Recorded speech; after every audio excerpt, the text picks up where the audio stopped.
What is up, everybody? Happy Saturday. Welcome into an all-new episode of the Pack-A-Day Podcast. I'm your host, Andy Herman. You can follow me on Twitter at Andy Herman NFL. It is good to be back. Let's see if I still know how to do this. For those of you who do not know, I have been in Canada for the past week-ish. Went on Sunday, got back late on Friday. So just sort of kind of recovering from the trip, meaning, just kind of getting my bearings back, getting back into routine and everything like that. Was a phenomenal trip. Had a ton of fun. Went out to Calgary, went out to Banff, and then went to Vancouver to sort of wrap up the trip. Everything was amazing. Everything was great. No complaints.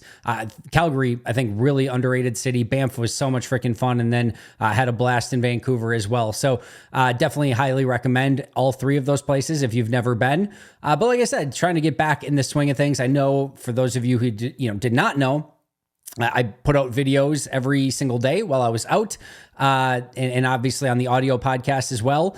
The audio side may have seen a little bit of a non-normal routine as I tried to upload things when I had the opportunity. But on the video side, you probably didn't notice much of a difference, but it is a little bit weird getting back in the swing of things as we get sort of settled into this sort of middle of nowhere type part of the season, as there's not a whole heck of a lot going on at this time. But as I've told you guys, there is still a ton to talk about. I have a ton of things lined up. And one of my favorite things to do around this time of year is rank the Packers. There's 90 players on the roster.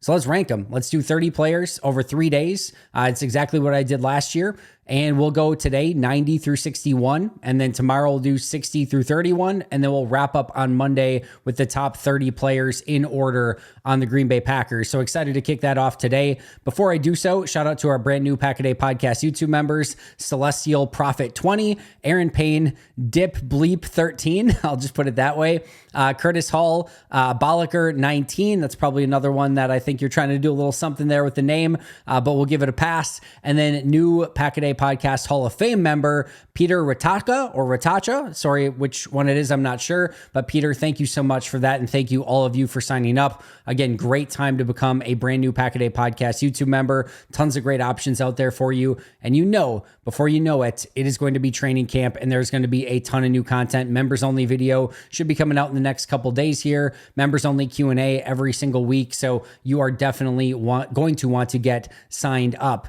There were a couple of pieces of news and notes while I was gone, so let's cover those really quick. The biggest of which was the Packers hired their new president and CEO, Ed Policy. Not a surprising name by any stretch of the imagination.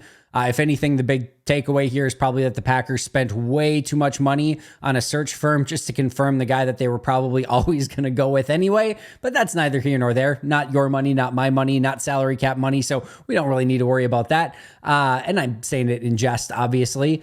This is a huge hire for Green Bay. Whether it's good, bad, ugly, indifferent, amazing, or anything in between, I have no idea. I know that this was somebody that is very well thought of in the organization, had a lot to do with the Titletown district, and clearly the Packers and the entire organization, the board of directors, thought that this was the right decision for the franchise. I can tell you that I know Mark Murphy is not going to want to have his legacy being that his last move as basically president and CEO is to hire somebody that's not up to par, that can't handle the job. Obviously, Ed Policy has it in his bloodline, a little bit, that he can do this sort of position. And I think even beyond that, he's worked really hard to work himself into this type of position. But whether or not it ends up working out well and what Ed Policy's legacy will be as the president and CEO of the Packers, that's in Ed Policy's hands. And like I joked about on Twitter, we don't have all 22 of the offices of Ed Policy. I can't break down what he's been doing over the past however long he's been with the Packers. I don't know how his TPS reports look. Who knows, right? But I am sure that the Packers did their due diligence here. This was somebody that, again, was often rumored to be the successor to Mark Murphy. They dotted their I's and crossed their T's with the search firm to make sure that they were not making a mistake here. Doesn't mean whatever, that who knows what could happen from here on out. But I think you have to give the Packers the benefit of the doubt on this one. This is a huge decision. Seems like the right one on paper, but now it'll be Ed Policy's opportunity to live up to those expectations as soon as Mark Murphy ends his tenure, which will be next year, and then Policy will take over from there. The only other real piece of news is that Jordan Love was engaged. So, congratulations to Jordan Love. I'm sure that was probably one of his, huge offseason activities that he had planned, and awesome to see them get engaged, and just kind of a cool story there. So, kudos and congratulations to Jordan and Ronica. That does kind of bring up the Jordan Love contract, which personally I was a little worried was going to get done while I was out in Canada. It did not, for better or worse, but I still think this is probably something right around the corner. Remember, Jordan was just on vacation, so there's always a world in which they got the contract done with, and it just takes Jordan coming back to sign it. It could be that they're still far apart on it. These are very difficult conversations and negotiations.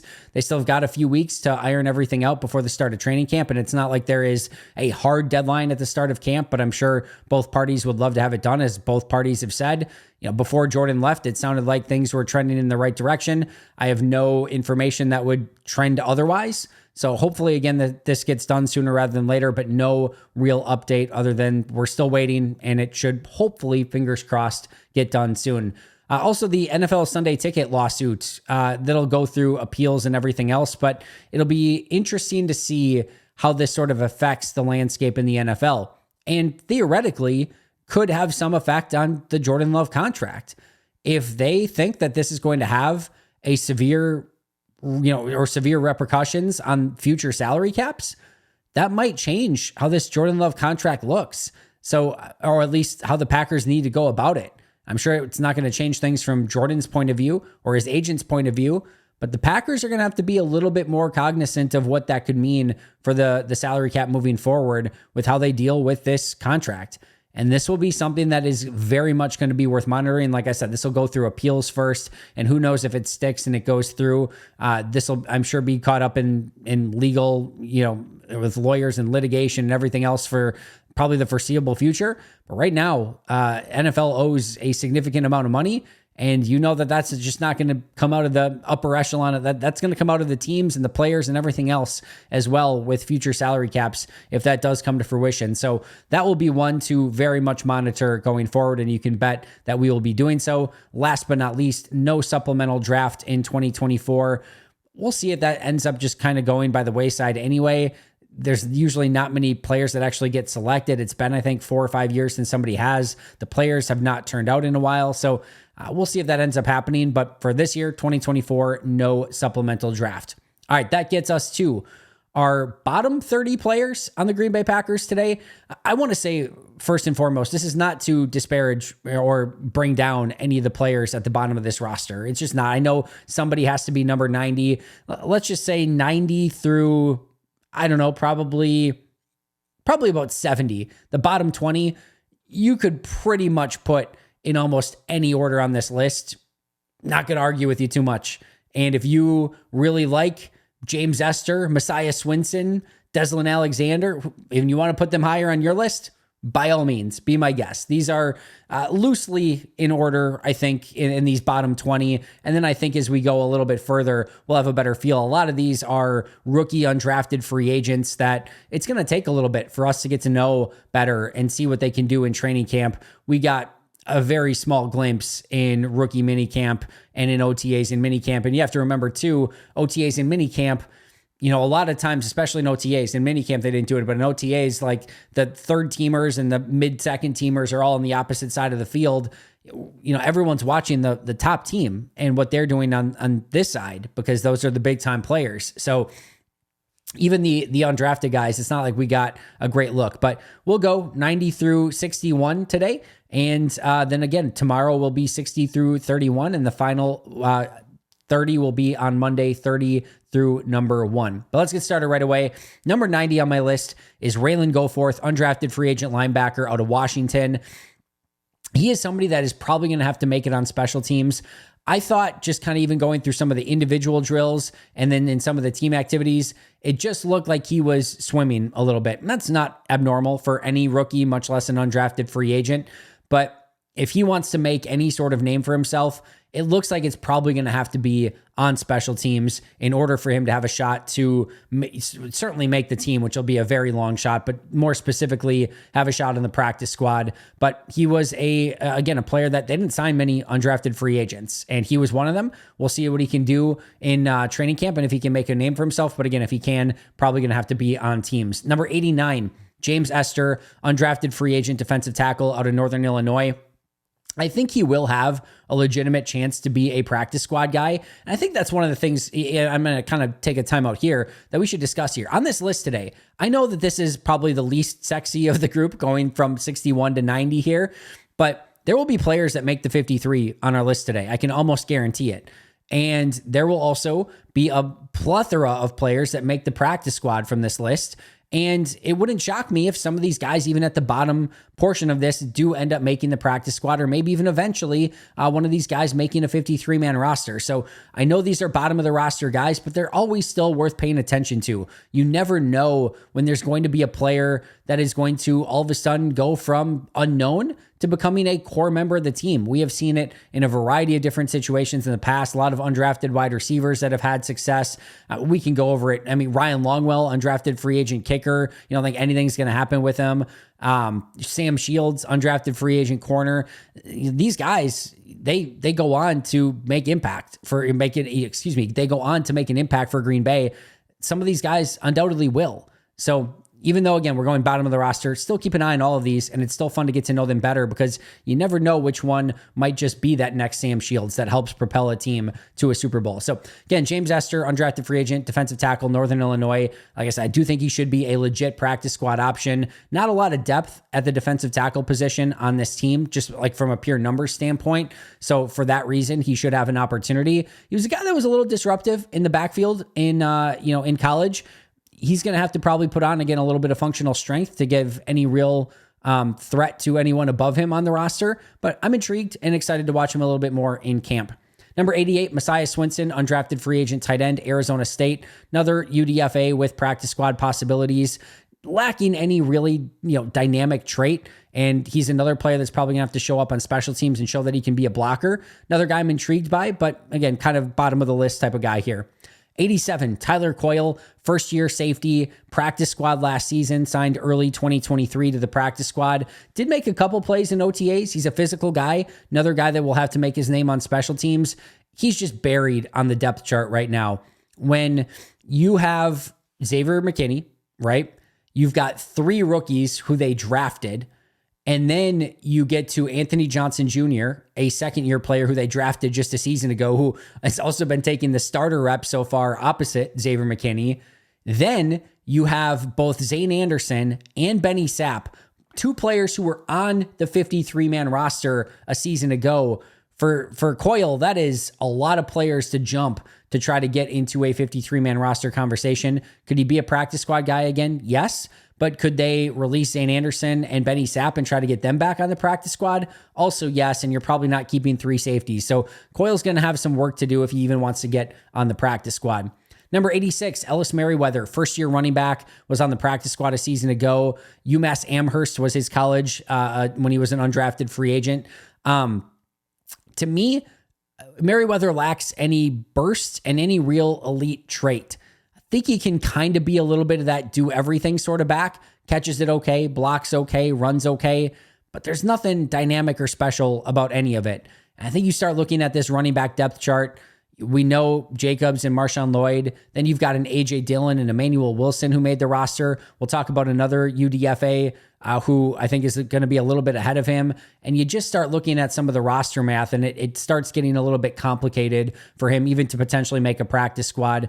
I do think with this type of running back, there are players like this that make a name for themselves in the NFL that maybe don't have the dynamic traits, but because they can do everything, including blitz pickups, they can make it in this league. So I don't think it's a lost cause for Merriweather, but I think he's going to have a process to go through to get to that point where he could be potentially that guy that does hang on as a sort of bottom of the roster 53-man guy. Number 85, Joel Wilson, first-year tight end, Central Michigan. Earlier in the offseason, I did a breakdown of all the players at the back of the roster that you've probably never heard of and, maybe haven't, just probably heard talked about it all and any sort of breakdowns. And I went through all of them, and Joel Wilson was one of them. He was one of the highest guys on my list. I really liked him. I think he was like third or fourth on my list of guys that, again, you've probably never heard of. And I kind of just liked his overall ability at tight end. He's got good size. He can get up the seam a little bit run after catch, little bit of blocking ability. This is probably a practice squad type guy. And, somebody that is probably a year or two away from maybe being in that conversation. But I do think there's a little bit of like a Robert Tonyan type player there where, again, it's going to take a little bit of time. But these tight ends, they're interesting. You don't necessarily always have to have something dynamic to your game. If you can put together a little bit of run after catch, a little bit of ability to separate and get up the seam, and a little bit of blocking ability, like you're a number 3 tight end in this league for a while. I think he has that potential. It's just not well-rounded yet. And I do kind of like him as a developmental practice squad type of guy. Number 84, Lacita Smith, second-year interior offensive lineman out of Virginia Tech, was a Cardinals 6th-round pick a couple years ago. The thing I'll say about Smith, a couple things. One, he does look the part. I do think he looks like a sort of shorter, squattier, but kind of impressive, interior offensive lineman. He's got left guard, center, right guard versatility. Again, former 6th-round pick. When you're a draft pick, clearly teams think a little bit higher of you.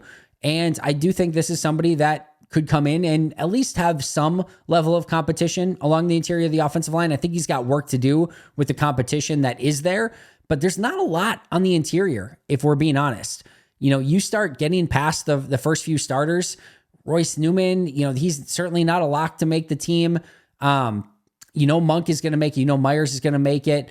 Sean Ryan's going to make it. Elton Jenkins. But then after those kind of top grouping on the interior, there's not a ton. So Smith does potentially project as a practice squad type of guy. And I am looking forward to seeing what he can do in camp, because he kind of came in and we didn't get to know him all that well in the OTA and minicamp session. So intrigued, I will say. He was, again, somebody that went to the rookie minicamp and as a tryout guy and made it off of that. So good start. Now let's see what he can do in camp and see if he can actually make a name for himself. Number 83, I'm going Alex Magoo here. Now listen, Alex Magoo is probably a little bit more talented overall than maybe some of the players that I'm about to name in the next 10, 15 players, right? As a quarterback, he can, he obviously was a CFL MVP. He was somebody who showed the ability to make it on the practice squad as a number 3 QB for this team, and is obviously athletic enough to transition to wide receiver. Like, he's a talented guy, but he is moving to wide receiver. He's 28 years old, and he at a position on this team where even if you're if you've been a wide receiver and you showed some ability there, to try to crack this team, even on a practice squad for a wide receiver, is a near impossibility. And again, we're not talking about somebody that's making this switch at age 22, 23, where the best years are still ahead of him. He's making this switch at age 28. And he missed almost all of OTAs and mini camps with an injury, which is going to put him behind even more. So of everyone on the roster, I'd have to say Alex Magoo might have the absolute toughest time. Now, could he make a practice squad? Because as a scout team guy, he brings a lot of versatility. Somebody who could play scout team quarterback, scout team wide receiver, maybe do some H-back stuff, some special team stuff, maybe. But I don't think the upside's there, and I think he's going to have a really tough time cracking a practice squad, much less anything above and beyond that.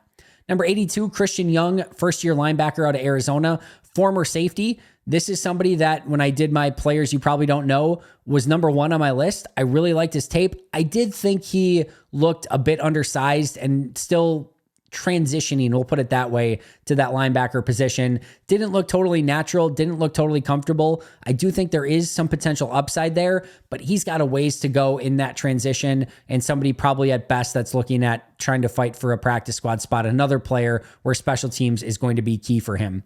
Number 81, Spencer Wagee, first-year defensive lineman out of North Dakota State. He was claimed off the San Francisco 49ers. Huge RAS guy, ton of talent. Clearly, though, the 49ers didn't think that talent was translating because, again, they released him. But listen, Green Bay has done this in the past where they've found these waiver claims and have been able to make something out of them. clearly fits the athletic profile. We talked about it earlier when we talked about James Esther. There's not a lot of depth on the interior of the defensive line when it comes to potential practice squad spots. And with that raw athleticism, I do think Waggy has a really good chance to make it to the practice squad. Number 80, Zion Gilbert, first-year corner out of Florida Atlantic. Feisty cornerback, special teams guy, plays a little bit in the slot. I think he's got a ways to go, and this is another one, probably practice squad at best. But they did use him a little bit with the first team on that side. Now, I've talked about this in the past. It's kind of like a snake draft where you do the first team guys and then like the top second and third team guys over here. And then like the leftovers go as like getting a few snaps with the ones. So it's not always the best thing. But I thought he like didn't stand out as somebody that didn't necessarily like, oh my God, this guy clearly doesn't belong with the ones on this side of the field. I'm a little bit intrigued. I think this is somebody that has a long ways to go to make it towards anything. And when I say playing with the ones, please do not get it mixed up. I am not saying that he has any real opportunity to do that in any capacity. I'm not saying he's going to be somebody that's competing with Valentine and Stokes and those. That's not the case. I'm just saying he got opportunities to work with the ones on like a few plays here and there and didn't look totally out of place. So number 80 on my list, but I do think he's going to be somebody that continues to compete in training camp and will have an opportunity to make a practice squad. Number 79, undrafted free agent that I really liked, Jarvion Howard, running back out of Elkhorn State. I think he's got a little bit of juice, a little bit of size, a little bit of shiftiness. I liked what I saw. I think he's probably fifth on the list, though, still. Again, you've got Josh Jacobs, you've got Marshawn Lloyd, you've got Dylan, and then I think Emmanuel Wilson will still be ahead of him. But I am intrigued. I do think there's a little bit of something there. Keep, potential practice squad guy. I think that's probably somebody that you want back. And you can have a little bit of developmental potential there, but he's going to have to outwork both Emmanuel Wilson and AJ Dillon if he wants any sort of shot at making the 53 as that third running back, which is going to be a very tall task. Number 78, Aaron Mosby, second-year defensive end, does have some special teams experience, also has played some off-ball linebacker. There were some questions as to whether or not with this move to 4-3, would they use him as a defensive end? Would they use him as an off-ball linebacker? With the lower numbers previously at off-ball linebacker, I personally thought maybe he would get a look more in that spot. However, they put him at defensive end. It's a little bit of a crowded room right now, but the fact that he can play some teams, the fact that he does have the opportunity and ability to play a couple different positions on defense, that does give him some versatility. But with all of the defensive ends, especially, it's just going to be tough even with the top five, right? You've got Preston Smith, you've got LVN, you've got Rashawn Gary, and you've got Kingsley Nigbare, and then Brenton Cox. Kenneth Odumegwu's making a name for himself a little bit. So like those numbers just start adding up a little bit. So tough spot for Mosby to be in, but that special teams experience does give him a little bit of an edge there. Number 77, Deslin Alexander, first-year defensive end out of Pitt. This is somebody that, again, when I did my players you probably don't know, caught my eye. And then in OTAs and mini camps, he had multiple sacks. He looked good. He was getting into the backfield a lot of times against the second, third teamers. But this is somebody that I do think not only has practice squad potential, but I guess I don't want to go anything higher than that. But he's shown out so far. Like he has put some stuff on the field that we saw live that was impressive. And like I said, he was somebody that I went and watched the tape of, and I was very much intrigued by. So good start for Deslin Alexander, a long way to go, but definitely intrigued by Alexander moving forward. Weird spelling of Alexander, by the way, Alexandre, not DER, but I digress. 76, Dimitri Stanley, undrafted free agent wide receiver out of Iowa State. Not super productive in college, slot sort of guy. Kind of, line him up in the backfield, has some special teams ability. He actually, I think, has performed better than the next guy on my list, Julian Hicks, which we'll talk about in a second here. I just think Hicks has a little bit higher upside, but I am intrigued by both of these wide receivers. I think both Stanley and Hicks are really good options to make the practice squad.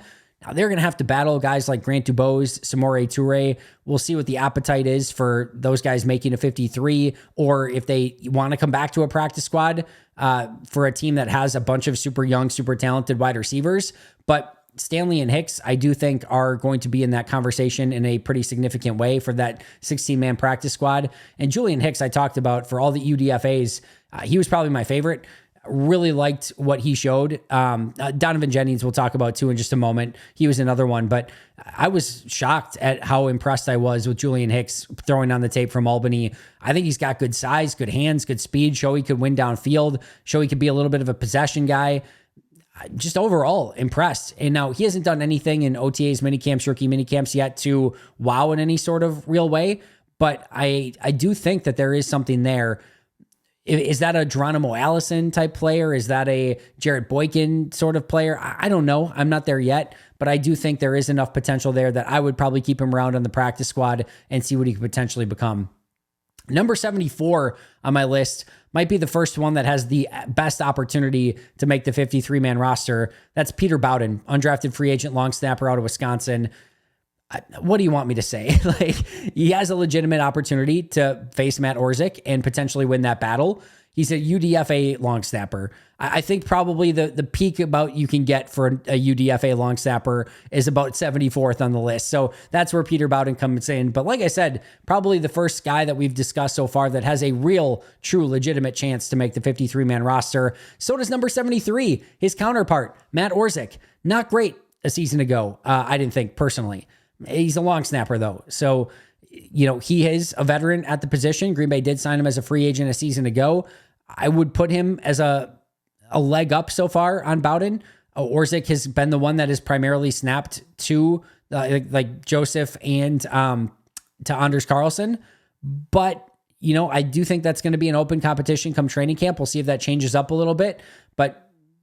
Or like I said, Orzik wasn't great a season ago. Either way, he's just a long snapper. Don't think Green Bay has probably found a big time, decade-long long snapper at this point. They just need one of those guys, Bowden or Orzik, to make the team be competent and not screw anything up in any big moments. And I think that would go a long way and hopefully helping out Anders Carlson, whoever wins the kicking competition as well.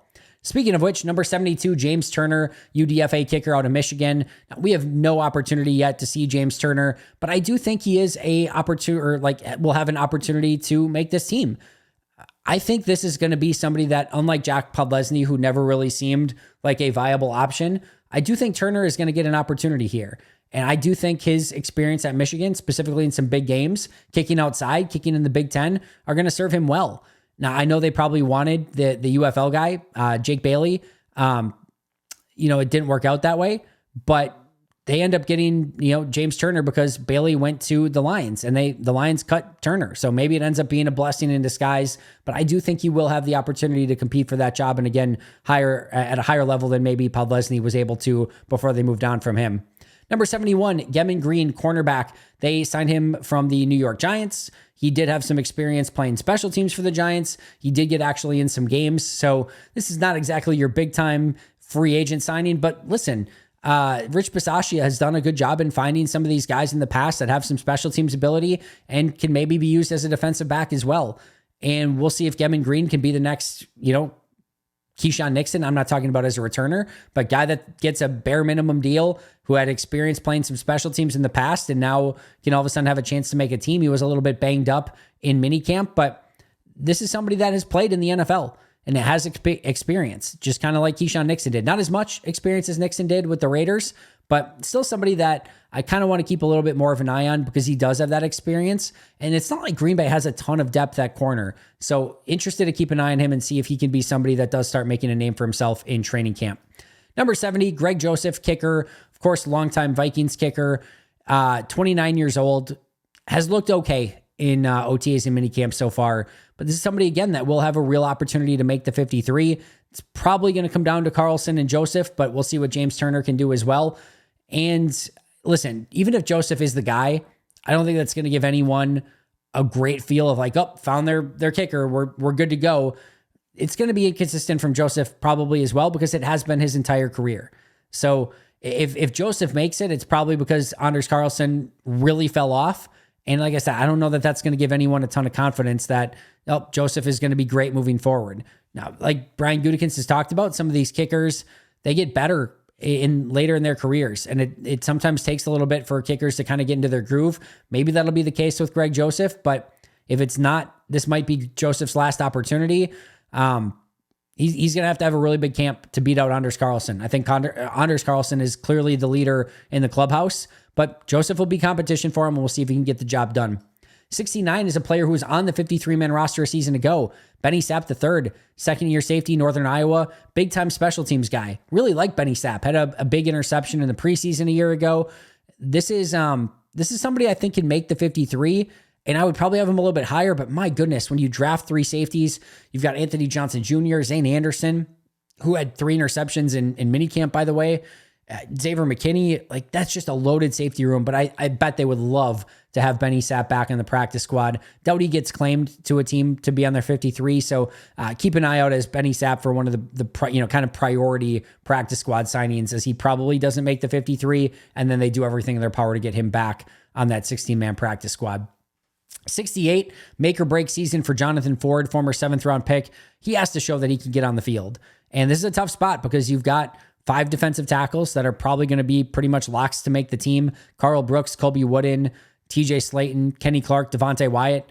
And then you've got Jonathan Ford. Now remember, Jonathan Ford did make the initial 53 last year, and then they needed to make some roster moves, so Ford got released, and then he was on the practice squad for the remainder of the season. But it's like I said, it's now or never. He has to be able to get on the field, and if not, they probably just release him. And I don't know that they're going to be, I guess he probably gets another opportunity in the practice squad, but maybe Jonathan Ford says he wants another opportunity somewhere else. Maybe goes to a different team's practice squad. This is going to be a very important offseason for Jonathan Ford. 67, I'm going Royce Newman, former 4th round interior offensive lineman. You know the story here. Starter as a rookie. Looked, dare I say, decent to solid as a rookie. Played over 1,000 snaps for a really good Packers offense. Looked like they found maybe a guy that maybe wasn't going to be like a key starter, but certainly looked like somebody that you could have faith in, that you could at least get by with. And then the rest of his career from there on out has been massively disappointing. You really have almost no faith if he has to go in the game. And he now has this $3 million contract, which is probably a non-starter for him if he wants to make this 53-man roster. So really tough for him to make the team with the contract that he's currently on. Do I think it's impossible that he could still make it if he restructures that contract in some way? I do. And I don't hate him as like the 10th interior offensive lineman, or 10th offensive lineman, excuse me. It does have some versatility, but it hasn't been good enough. And this is going to be another now or never guy who probably also needs to redo his contract if he wants to remain on the team. Number 66, Keyshawn Banks, edge player out of San Diego State, was a undrafted free agent a year ago, did get activated for that 49ers game in the divisional round, did play a snap, did a nice job setting the edge on that one snap. This is somebody that, had there not been a Brenton Cox, had Kenneth Odumegwu not been making a name for himself a little bit more, we might be talking about as a potential 5th edge rusher. I really do like Keyshawn Banks as a potential practice squad guy. The reason being is I think you can call him up and play him 10, 15 snaps a game on defense, and if there were injuries, and not have any issues. I think he can be a good run defender. I don't think he's ever going to be a dynamic pass rusher, but I do think there is an opportunity to be able to utilize his skill set. And that's important when you're putting a practice squad together. He's still young and he's still growing as a player. So definitely somebody I would like to see on the practice squad for Green Bay this year. 65, the guy that they gave the biggest signing bonus for of all of their undrafted free agents and most guaranteed money to, that is Donovan Jennings, UDFA interior offensive lineman out of South Florida. I do think not only does Jennings have a real opportunity to make the practice squad and will be a favorite to do so if he gets released, I do think he has the opportunity to make the 53-man roster. If Royce Newman does get cut, like I said, that interior of the offensive line doesn't have a ton of depth there. And Jennings is a guy that they put some guaranteed money towards. He looks the part, and this is a type of player that they've had success with in the past, played tackle in college, now moves inside. This is a developmental player that could have just exactly what Green Bay looks for from a UDFA to kind of stick on the team. He's going to have to show out. There's going to be a lot of competition on that offensive line, but like Jennings' chances, and he should, again, have a real opportunity to fight for a real legitimate roster spot. With number 64 on my list, that is Kadeem Telfort. Now, he's a first-year undrafted free agent rookie from a season ago, went to UAB. He's a massive dude. The only reason that he's not talked about as a massive dude is because they have Travis Glover and Caleb Jones on this team, who are even more massive dudes. And Telfort in OTAs and minicamps has played guard, which has been really interesting. In fact, like there have been plays where Caleb Jones at left tackle and Kadeem Telford at left guard, and you just get this enormous left side of your offensive line. And they've run behind it, and it's worked pretty darn well. I'm intrigued. If Telford can show he can play a little bit of guard and be a bit of a mover at that spot, now he's got left tackle, left guard, right guard versatility. Like I said, he's a big dude. Just color me intrigued a little bit by the Kadeem Telford experience. I kind of like him. I kind of want him to be in that situation. I liked him a season ago. He was one of my top undrafted free agents for Green Bay last year. Survived the practice squad through the entirety of the year. I do think he looks already a little bit better, and somebody that I think is really going to be, engaged in the conversation for a roster spot with one of those 9th or 10th, offensive lineman spots that are ultimately going to be completely up for grabs with guys like Luke Tenuta, Caleb Jones, Donovan Jennings, Royce Newman, and Kadeem Telford as well. Put his name clearly in that conversation, in my opinion. Number 63, I don't know that I ever would have necessarily even anticipated this guy getting this high on the list, but I've got to go Kenneth Odumegwu. Like, listen, that mini camp OTA was nothing to sneeze at. He was impressive. He had multiple sacks. I think he had a 3-sack day on one of the practices. Like, this is a freak athlete who had no experience playing football, who just started playing football a year ago and is already looking the part as a defensive end in 1 year later. Like, that is so massively impressive. I still think it's most likely that he's the extra guy in the practice squad with that international pathway program, sort of protection that you get that extra guy and you can call him up if needed. But this went from one of those like, that's cool. They got a guy who's never played football before and he gets that extra spot and you get an extra guy in your scout team to, all right, you have my full attention, Kenneth Odumegwu. And you went from a fun story to potentially a guy that can really get his name in the conversation here. And that's a bigger story in and of itself. And he will absolutely be somebody I am keeping an extremely close eye on once training camp opens, because he's one of those guys off the bus. So you're like, okay, yep, get it. That makes sense. But again, not playing football before, you're just like, what's the likelihood? What are the odds? But he's progressing at a pretty exponential pace, and that's pretty exciting for, I'm sure, Odumegwu, I'm sure the Packers, and again, I think somebody that we now have to talk about is a real legitimate player to keep an eye on for potential roster spots, specifically probably on the practice squad, but maybe even beyond that moving forward. Number 62, Christian Welch. He's a 5th-year guy at this point, which is kind of crazy. Inside linebacker, special teams dude. He's going to have to be awesome on special teams. Now, he's lucky in the fact that there's not a lot of depth at inside linebacker. You've got your top 3 in Quay and Edgerrin Cooper. Or sorry, I should say top 4. Quay, Edgerrin Cooper, Tyron Hopper, and then Isaiah McDuffie.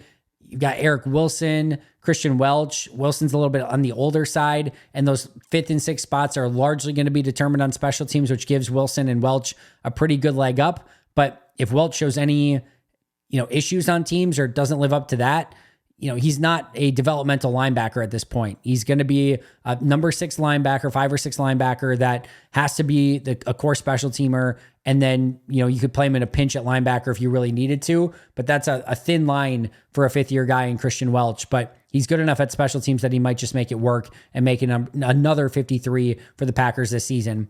Then last but not least, number 61 on my list, Henry Pearson, fullback, 1 year of experience out of App State. There's no Josiah DeGuara on the roster.